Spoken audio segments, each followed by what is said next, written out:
చనువు ఉంటది. ఆ చనువుతో అలకలు ఇవన్నీ ఉంటాయి. ఆ అలకతోనే వెళ్ళారా?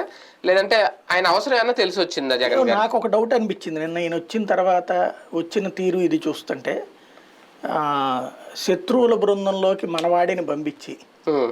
అక్కడ విషయాలన్నీ తెలుసుకున్నాక వెనక్కి తెచ్చుకున్నారేమో అనిపించింది. అంటే ఈ కొంచెం గ్యాప్ లో ఏం తెలుసుకుంటారు? ఆయన మహా అయితే అక్కడ కాంగ్రెస్ షర్మిల గురించి మూమెంట్ ఏంటి, షర్ షర్మిలకి వెనక ఎవరు నడిపిస్తున్నారు, హ్మ్. ఏం చేస్తున్నారు అనేది తెలుసుకుని ఉండొచ్చు కదా. హ్మ్. ఇప్పుడు హ్మ్. వాస్తవంగా ఆయనకు ఒక ఐడియా ఉంది. హ్మ్. డీకే శివకుమార్ అనే అందరూ అంటున్నారు, కానీ డీకే శివకుమార్ వాస్తవంగా షర్మిల కంటే కూడా జగన్కి బాగా క్లోజ్. అవును.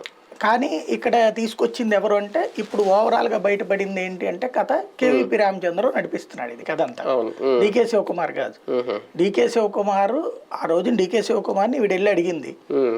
అడిగినప్పుడు అతను మాట్లాడదామమ్మా అన్నాడు. ఈలోపు కేవీపీ మాట్లాడి ఆంధ్రాకి పెట్టండి ఆవిడని అని చెప్పేసి హ్మ్. అడ్డుపడ్డాడు. రేవంత్ వీళ్ళకి కూడా ఆవిడ తెలంగాణకి ఇష్టం లేదు కాబట్టి ఆగిపోయింది. అదే అవును. కాబట్టి డీకే శివకుమార్ శాంతం పక్కకి తప్పుకున్నాడు. కానీ డీకే శివకుమార్ గట్టిగా చెప్తే ఆ రోజునే తెలంగాణలో ఖచ్చితంగా ఆవిడకి సీట్ వచ్చి ఉండేది. హుహు. ఎందుకంటే డీకే శివకుమార్కి రాహుల్ గాంధీ దగ్గర ఉన్నటువంటి చనువు చాలా అవును. ఇది. హ్మ్. ఆ ఒక్క సీట్ ఆఫ్టర్ ఆల్ దాని గురించి ఫీల్ అవును. అవ్వాల్సిన పని ఏం లేదు. హ్మ్. హ్మ్. ఈవెన్ మిగతా అందరూ ఎక్సెప్ట్ రేవంత్ రెడ్డి, మిగతా అందరూ ఓకే అన్నప్పుడు అట్లా కొన్ని సీట్లు రేవంత్కి ఇష్టం లేని వాళ్ళకి కూడా ఇచ్చారు కదా. అవును. అవును. అట్లా ఇచ్చినప్పుడు ఈవిడికి ఇవ్వడానికి ఏంటి ప్రాబ్లం?